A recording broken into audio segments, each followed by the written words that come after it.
Good morning, everyone. How are you all doing? Welcome to the Ginette Biro podcast. I'm so glad to have you all here as we dive into part 2 of the Q&A. Today is going to be great. We've got lots of questions still to answer. Now, I do want to say that there are a few questions that I am going to answer on a Making Sense of Life video because I think it's a really neat singular piece to ponder and not to have it wrapped up with all the other questions. So for some of you, definitely check out the Making Sense of Life videos. If you're listening to the podcast right now on an audio platform, the Making Sense of Life videos are available on YouTube under Ginette Biro Medium. And those are basically answers to a lot of just general questions about spiritual things, about mediumship, about star alignments, planetary alignments, like questions that I find come up often or questions that people send in. So some of your questions may be answered in that video if you don't hear them today, okay? Majority, though, will be answered today, so let's dive right in. Okay, so first question is, where are we here? Good start, Jeanette. Good start. Okay, here we go. All right. Are we here to transform everything back into its original state of unconditional love? Is the true essence of unity consciousness that comes from the wholeness of our being, which is all that is. So the first thing I want to say is there is so much more than we can understand as humans about how this reality works, how this experience works, and how even the greater realities work. Anytime I've asked my guides, especially the 3 guides of the light, because they are very high light consciousness, anytime I've asked them to explain further, they will try and explain, but they always say, our understanding here as humans, when in consciousness like we are, is but a drop in the bucket of the ocean. And so if we try and expand our minds as far as we can to understand the concepts, we're still trying to understand them based on a known 3D reality. But really, when we're talking about unity consciousness and the wholeness of our being, we're talking about something far beyond the constructs, the physics, the current narratives of our reality. And so we can't fully understand all of it. Like we will always have more questions, and some which can be answered and some which can't. So I thought that was a very fair point because I have definitely asked them some deep questions, and I'm like, well, what about this? And what about this? And then that doesn't make sense. And they're like, you're not going to be able to wrap your head around all of it in the complexity that it is, because they say at the same time it's also extremely simple, right? So then we have this kind of like paradox like meeting right there, and that just makes our minds go like, what? This doesn't make sense. So that's the first piece. But in terms of transforming everything back to love into its original state, like that piece, yes, absolutely. Our individual soul journey is to rise up through conscious choice and conscious awareness that our thoughts and our perceived limitations have a direct effect on our growth as a human soul. Like it absolutely does. So we are here to transform as much as we can back to a state of love, but that has to happen through the experience of gaining wisdoms, through events, through things, consciously choosing what we want to do with that because of what we've learned, and then acting on that, and then recognizing our frequency changing, right? So there's a lot of pieces involved in that. So the biggest, most easiest way to say is like, yes, absolutely, we are transforming everything back, because we will at one point, as I understand, come to a point in which we won't have to incarnate on Earth anymore unless we want to.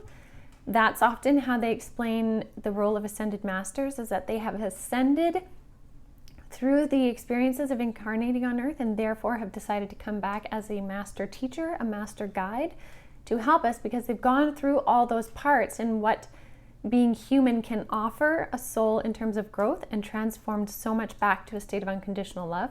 And so they're here to try and help humans do that. So that's kind of a roundabout way to answer that question. It's a beautiful question. It's just very complex depending on which tangent we take. So I hope that helps explain it a little bit for right now.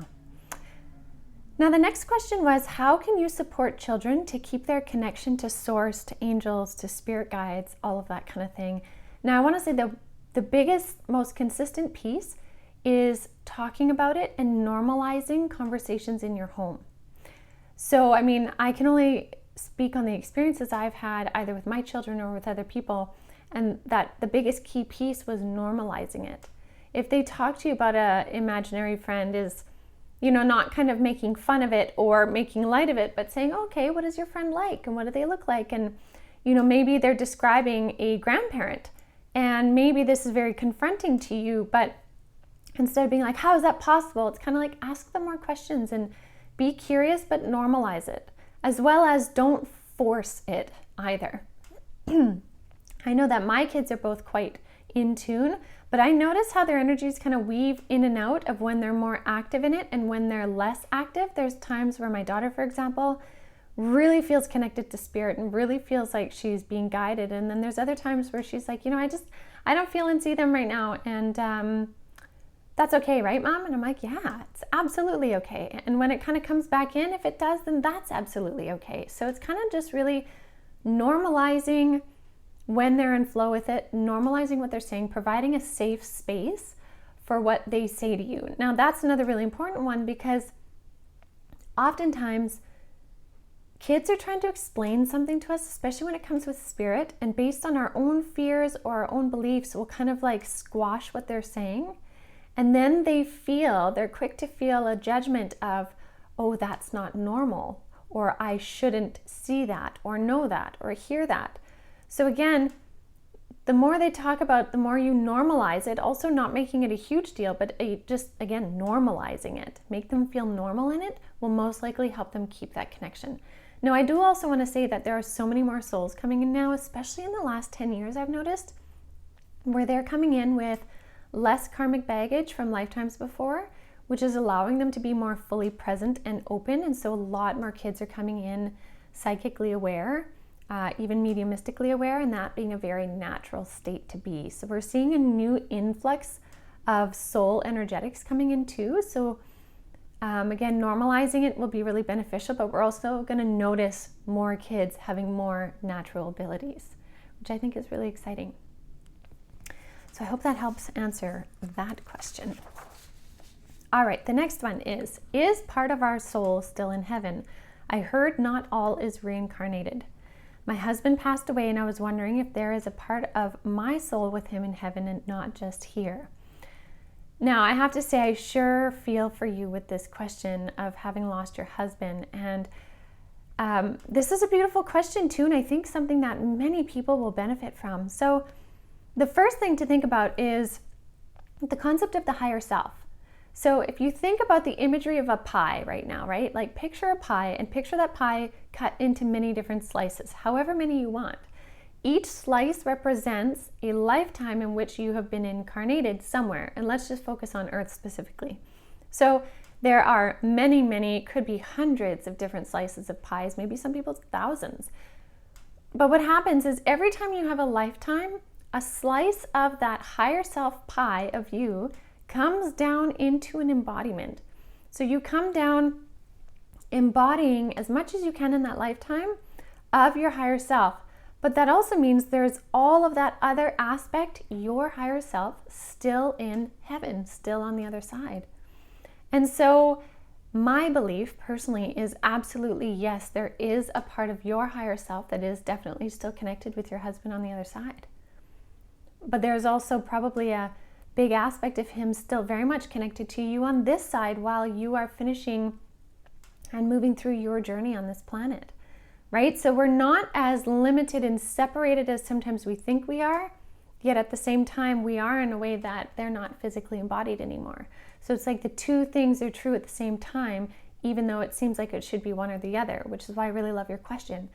Because yes, absolutely, a part of your soul, your higher self, is with him on the other side, but he's also still with you here, but in spirit form.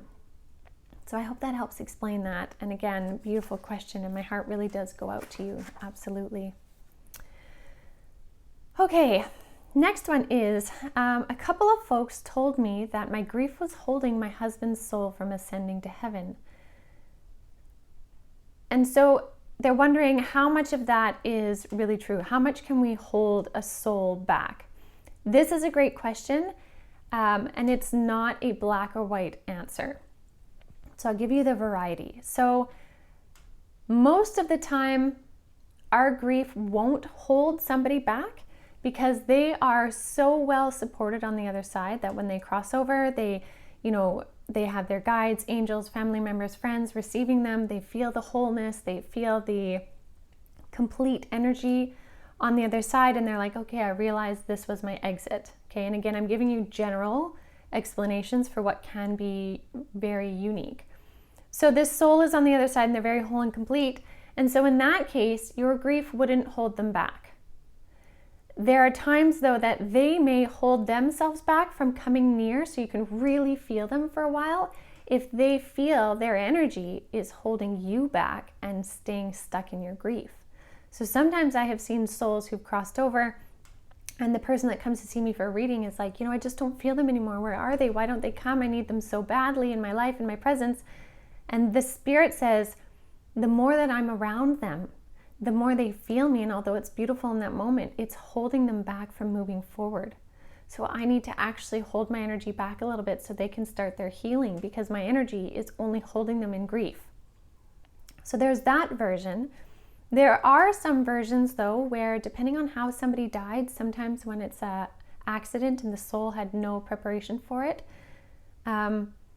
they will feel so bad for the fact that they left that the grief can hold them more in a kind of 4D presence. It can hold them really near and they're not fully crossing and releasing entirely. So they're kind of staying a little bit more earthbound.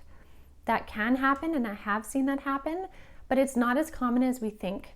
Most of the time the soul is actually very whole and complete, and they're more so wanting to support us in our grief and moving forward. Now, this also doesn't mean that your grief is bad and you have to hurry up and move through it. You need to move through it at the time and rate that is within your flow. There's no rushing grief. Grief is grief, and it's so incredibly unique to everybody. So really it's about moving through it, trying to make amends in the ways that you can, holding space for it, and really believing that in this case, I have to say, and this is what's really interesting, is very specifically to your question here, I don't get a sense that your grief is holding your husband back. The energy is really strong and pulling me really strong to say specific to this person's question, no, you are not holding your husband's energy back. Okay, so that's really interesting that that's coming through strong enough to kind of push into that. So in this case, definitely not. But yeah, so I hope that helps kind of explain the way that grief can kind of play a role. Again, it's not black and white. There's many ways. So that would be something that would be beneficial to connect in with a medium if you're feeling a worry about that specifically, and then they can give you a more specific answer to your unique situation. All right, next one is, I feel very much drawn to trance mediumship, but there's that little voice in the back of my mind that can be very loud telling me I should stay away from it. It has to do with a fear of not being able to come back. Can you shed your light on this? Now that's really interesting. So for those of you that aren't familiar with trance mediumship, that is essentially yet a deeper level of mediumship. So again, in my Making Sense of Life videos, I have done one, and it's pretty recent, so you can find it. Again, that's on YouTube. The difference between mediumship and channeling. Now, the difference between regular mediumship, like I just kind of did with that last question, and trance mediumship is regular mediumship. The medium is the third party still consciously participating in the reading. Okay, so as you could see, I'm giving an answer, but I feel spirit coming through, and so I'm being that third party translator or interpreter, giving the information. Okay, but I'm still very present. Trance mediumship, there's different kind of levels of trance mediumship. For some, people will go into almost a sleeping state. They'll actually lay down. There's some that were called the sleeping prophet back in the day. They'll lay down and they'll look as if they're sleeping, and then spirit moves in very, very close to their being, their body, and actually moves through them, speaks through them, but the person has no recollection because to them, their experiences are sleeping. Now, this differs from channeling because channeling is we got mediumship, which is interpreting. Then we have channeling, which is letting them come kind of straight through you. But then trance mediumship takes it that third level where more of you is disengaged and you actually don't really usually remember anything from it. You're either asleep or you have zero recollection of what has come through at all. So that's not a negative though. That's not a scary thing, but it's also not something to just dive into if you don't have someone that can mentor you into it, someone that can safely guide you into that. Because when you're doing trance mediumship, you're really opening up your energy in a very vulnerable way, which is again, totally okay. But it's just like in life, when you're being vulnerable, you want to be vulnerable with people that you feel safe with, not just anyone, right? And so there isn't a fear of not being able to come back. So first of all, you are always connected to your body by a tether. Many people talk about it as the silver cord. You're always connected to your silver cord until the time in which you physically release your body and you die and cross over.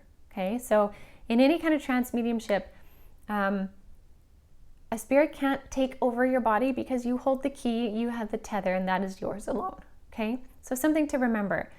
But in order to learn how to fully get yourself into a trance state and then bring yourself back out of a trance state and then recover from that trance state, having someone to teach you, a mentor of sorts, would be very beneficial because there's a lot that goes into trance. There's a lot about training your mind to step out of the way. There's a lot of energy expenditure that happens in that trance state. And therefore, there's a lot of grounding and clearing of your own energy to bring your energy back fully after. It's not for the faint of heart, as I believe, and it takes a lot of commitment. For some people, they go into trance state and get a lot of information, but then they need to basically sleep or be in bed for the next day and a half. And they have to super rehydrate. They can only do trance, maybe once a week. It just really depends. There's so many variables with trance mediumship. So my recommendation would be to, learn everything you can about it. Find a group or a spiritualist church or some sort of very supportive, well-experienced group or mentor to help teach you trance. And trance wouldn't be something I would dive into right away. I would get to know all the different layers of mediumship channeling and then get into trance because you'll have a way better grounding of knowing how to support your energy, how to discern which spirits are coming to connect with you, which ones you're open to. There's some trance mediums that will only allow one spirit to come to them, like one specific guide only, because they understand that frequency. So something to consider. So I hope that helps explain a little bit. Okay, next question is, can a medium tell a person his or her exact date, the place, and the cause of passing if the person is interested?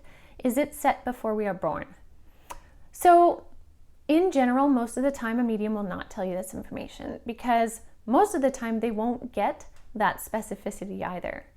A medium could get a piece of information that, maybe somebody is approaching an exit potential, but there are so many things involved in this. So with exit potentials, first of all, there is so much variability within that exit potential. I have different visual indicators in my mind's eye of where a soul is in terms of how close they are to an exit. And I have seen a soul essentially what I would have thought was moments away from passing, or that within that day, there would be a phone call, only to then check in later that day and see that they completely changed their mind and they weren't anywhere near where they were in that moment, right? The way I see it is like a slide. And if someone's at the top of the slide, I know they're probably going to be taking an exit, but the timeline from the top to the bottom of the slide can be 3 to 6 months.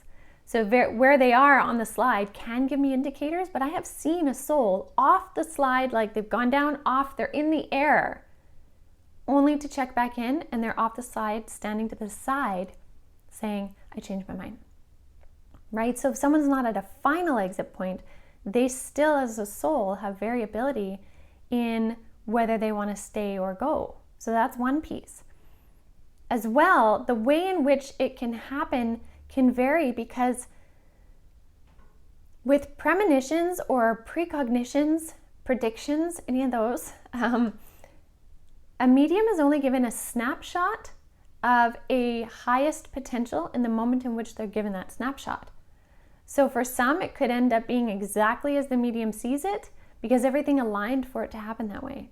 But the longer the duration from the moment of the snapshot to the, predicted time, the longer that time frame is, the more variability there is for it to change. So that's why predicting death is very, very challenging. It's very difficult. Even in the cases of someone that's palliative, even when someone is already in palliative care and maybe they're not even talking at this point anymore, that can be a little bit easier to tune into. But even that, I have seen where the person is literally ready. They're right at the doorway to the other side, but they don't cross for weeks. Where I've seen others where, it's like, yep, this person will most likely cross probably around Thursday, and sure enough, Thursday comes around and they cross over. So the variability is so, so vast. And so for a medium to give an exact date and place is very challenging, but it's also a very big, heavy responsibility, which is why a lot of mediums won't even ask that question. Because if we're talking about giving someone information that confronts their mortality, people can make a lot of different decisions based on that answer, right? And what if the snapshot actually ends up not being accurate, and then someone makes all these decisions based on that answer? It's very, very challenging. So I'll say that I'm not saying this can never happen, but I'm also saying that this probably isn't common for someone to give you such pinpoint details, because most of the time it's not in our soul's benefit to even know that either, right? It changes the way that we live our lives, and sometimes we're here to learn some pretty deep lessons based on not knowing. So with the last part of that question is it set before we are born? Is the passing or exit date set before we're born? There, oftentimes in people's blueprints, there are several different exit potentials. So yes, there are several different ones that we can have set in our blueprint, but again, those can change a little bit, but sometimes they could also be the exact same date, right? And maybe someone takes their first exit, whereas maybe somebody else takes their very last exit, the very, very last one. Maybe someone goes to take their very last one, and right in that moment, I've seen this where, somebody is coding, the spirit told me they were coding, they were literally on the other side, but they said, can I please just have a couple more weeks? I just need a couple more weeks to hang out with my family. And so they came back for a couple more weeks, even though that was their final exit point. So again, the variability is vast, but I love that you asked this question, because these are things that people ponder all the time. So I'll leave you guys with that one.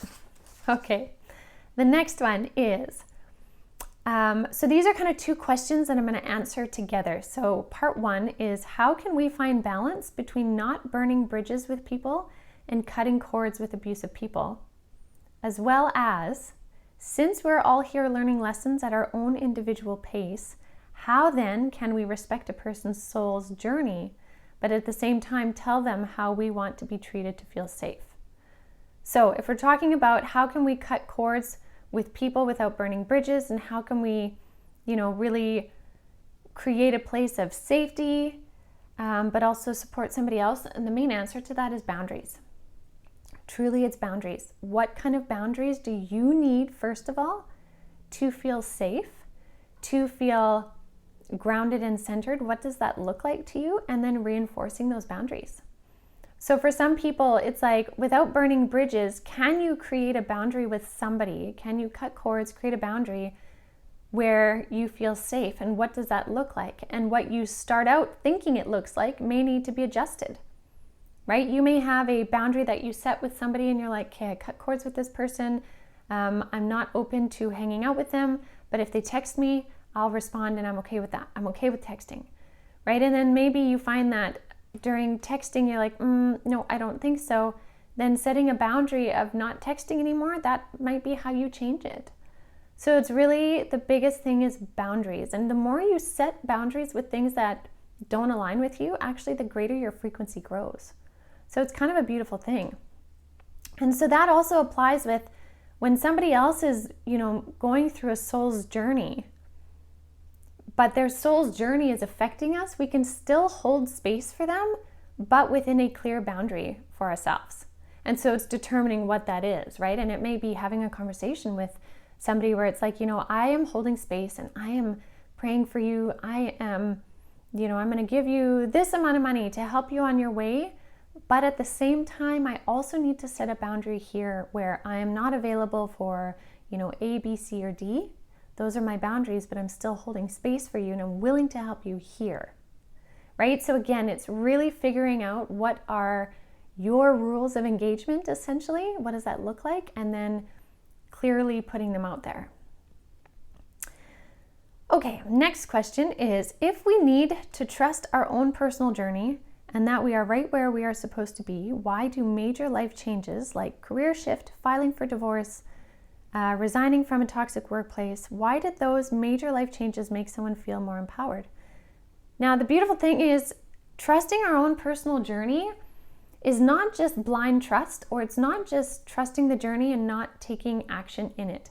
The biggest thing of our life journey here that I have come to really understand from my guides, from my NDE, from, talking to spirits on the other side, is it is so much about co-creation. So it's kind of like us taking a step and the spirit world takes a step, or the universe. Every time we step, they step. And so we need to remember that major life changes will come in sometimes based on something you may have created in your soul's blueprint, so a bigger destiny point.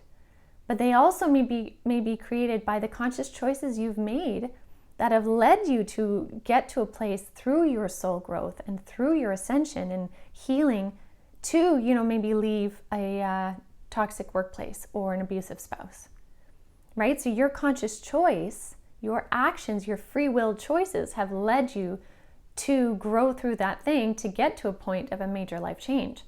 So really, they make us feel more empowered because we step into our own sense of embodiment, our own willful desire, and we consciously choose to do something different.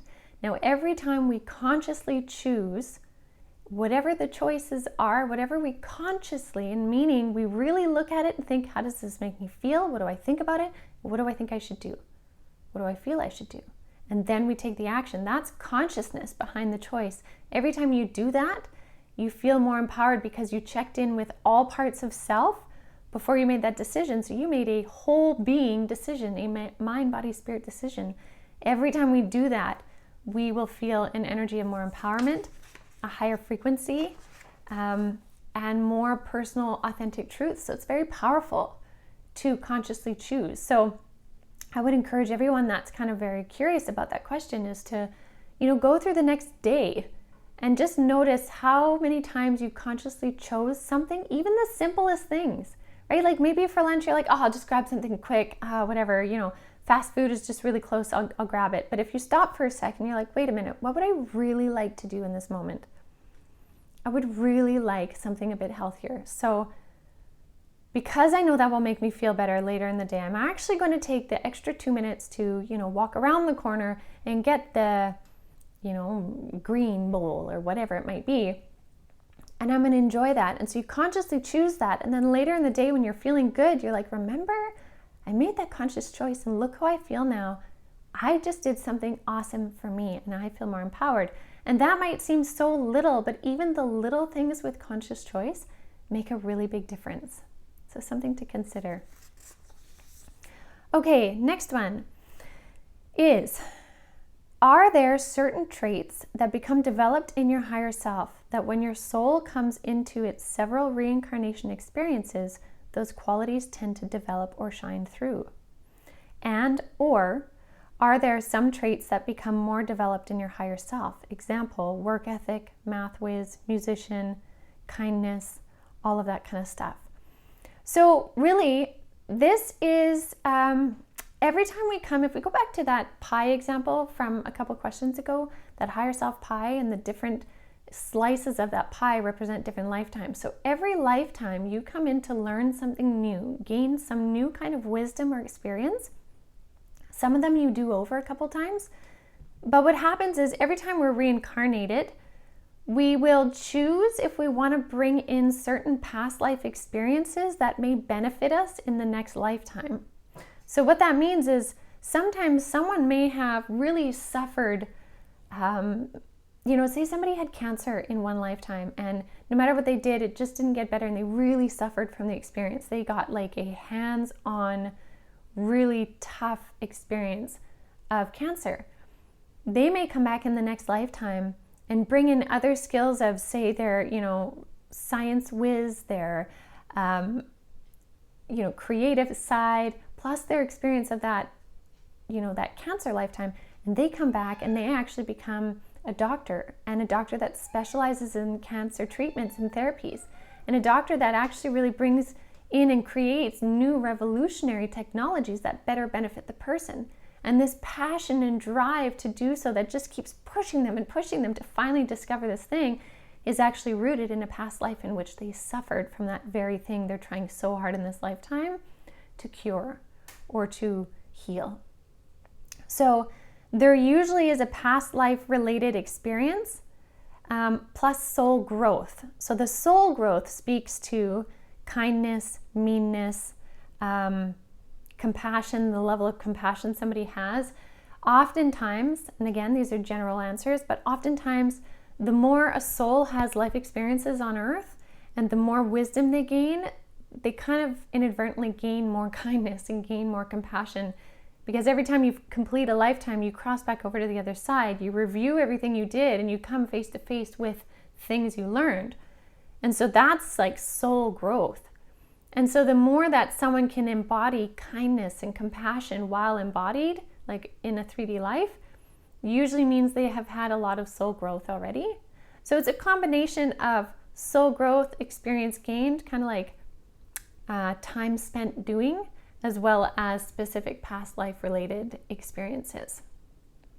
So that being said too, to add one other part to this is knowing that we can then consciously in meditation connect in with our higher self and bring down pieces that we feel might benefit us in this lifetime. So an example of that could be doing a meditation with your higher self and saying, okay, I'm really struggling with this part. I need some help with this, whatever it may be. Like, I don't understand this technology. Is there some file, some piece of that pie in my higher self that can help me with that? Can I bring down some stuff? And so when we realize we can communicate with our higher self like that and actually interact with it and bring in more aspects of the higher self, we realize we're really unlimited in what we can do in this lifetime right now. We don't have to just wait for the next lifetime. If we realize we have that access by asking, by spending time, by, bringing down that knowledge while we raise our frequency here, we can actually continually be bringing in more and more of our higher self during this lifetime, which is really powerful. So I would encourage you guys to try that in your meditations. It might not come through with an instant download right away, but over time, there's a lot of parts that you can bring in from your higher self. And I know that's something that I've done many times over. So it's definitely something worth trying. So I hope that helps explain it right now. Okay, the next one for today is hoping you might share anything your guides have shared with you about the experience of dementia, including Alzheimer's. This is really interesting, and one thing that I've really seen is for people that are experiencing that is they don't experience time the same way that we do. So we here watching a family member struggling from that, we will see that for a period of time, a couple years maybe, they seem like they are lost. They don't know where they are, what they're doing, depending on the severity of it. Their experience, though, is more like being in a fog. And I've had spirits explain this to me a couple times after crossing over. They don't experience time the same, so they simply felt like they were in the fog. They were walking in the fog, but it didn't feel like 5 years in a fog. It just simply was until it wasn't, right? Which is different than our experience here of a certain amount of time. Now, when I say this fog, that's how they tend to show it to me over and over. So the chaos that maybe we perceive when we observe them in this world is not quite what they feel on the other side. There's actually a lot of their soul that is actually removed from their being. Like there's more of them on the other side, but it's still foggy because they're deeply connected to their body. And so they're simply sort of in a state of a void for a little while. But again, the time is not the same amount of time as it is here. And every time that I've spoken to someone who passed from that, they are able to gather their soul very fast on the other side. Like it doesn't mean that then they're lost when they cross over. It's actually a relief when they cross over, but it's not as burdensome for them as we perceive it from our perspective. So that's something to keep in mind. Okay, and then the other question is, what is it like for souls while sick on earth? What is it like when the soul is released from the body? So the soul while sick on earth, it's very interesting, and again, it's very varied. And this is only my understandings from what I've learned up to this point, right? So again, I'm not a professional, but I have seen many things in regards to this. So I do want to say that. But a soul while sick on earth often, again general, but often has a perspective of what the person or the being is learning. And so there's a deep support for having the person learn or glean everything they can from that experience, make the most of it, gain everything possible from it. And the soul is in fact so supportive of the person to move through it with the highest consciousness. So again, if you're having that experience of being sick, connecting into your higher self would be really beneficial. I know I did that a lot when I was, really struggling prior to my NDE. And so the soul has just a different perspective of what is being gained by that experience. And it doesn't often match with how the physical person is experiencing it, because again, we have to honor as well, not just the soul, but the human part of self that's experiencing the sickness. That's a really big deal. That's a really hard thing. And the soul really supports that. But the two perspectives are not always the same. So sometimes that kind of helps, because in those moments we're like, why would I ever choose this? I would never choose this. And from a human perspective, absolutely. But from the soul's perspective, there's wisdom being gained in that experience. And now in terms of what is it like when the soul is released from the body, how soon does clarity and consciousness return? This is really quite beautiful and also very varied. But the release from the body for most people is so fast. It's just so seamless. It's just like a breath in, and when you breathe out, you're out. And I have seen time and time again souls say, I can't believe how effortless that was when I let go or when I transitioned. For the most part, it's just so seamless and easy, and it feels like a relief. Kind of like the relief I once had them trying to explain to me, like, well, what do you mean? Like, what exactly does that feel like? And one of the greatest examples they gave me is, when it is wintertime and it's really cold and you're so bundled up, like you're crazy bundled up, and you need to be bundled up because it's so cold outside. But when you come inside and you can take off your massive jacket, take off your scarf, take off your gloves, take off your toque, take off your extra jacket under your jacket, take off your ski pants and your snow boots and your extra socks, and you're just standing there in, your underlayer, that relief you feel when you're just like, it just feels lighter. That's how they often explain the feeling. That was one of the most beautiful ways they explained it that I could understand. I'm like, oh yeah, okay, I get that. And so that's one of the ways in kind of which it feels. The clarity of consciousness for them once they cross over can return very fast too. For some, it's instantaneous. There are a few souls sometimes that, depending how they passed, especially if there's drugs involved, that kind of skews the mental state a little bit. They can be in a bit of a state of a spin, so it takes them a little bit longer to ground themselves on the other side. But remember, if ever they pass that way, if someone overdoses on drugs, that does not mean all of them are in a spin. For some, it is still very quick that they come back into clarity. For those that are kind of stuck in a spin, they're always surrounded though by spirit, by loved ones. And the person, I've talked about this before, will notice when they're ready to essentially lift up their head and look around. They'll notice they are supported. So the consciousness I have seen before, one time I had a very, very young baby come through who had passed, and it wasn't even 24 hours when I connected into them since they passed, and they had full clarity.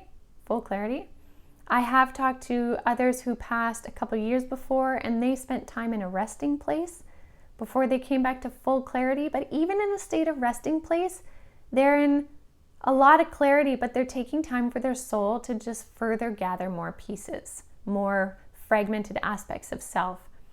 And that resting place can look like anything. Like I said, it's beautiful. It can be a hammock.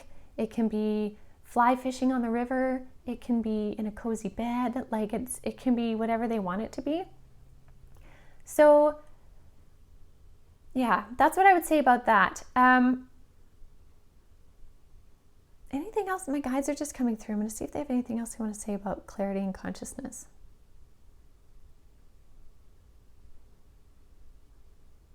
Okay, so they're saying, in terms of how soon does clarity and consciousness return, they're saying the gift of that is instant. It is essentially instant.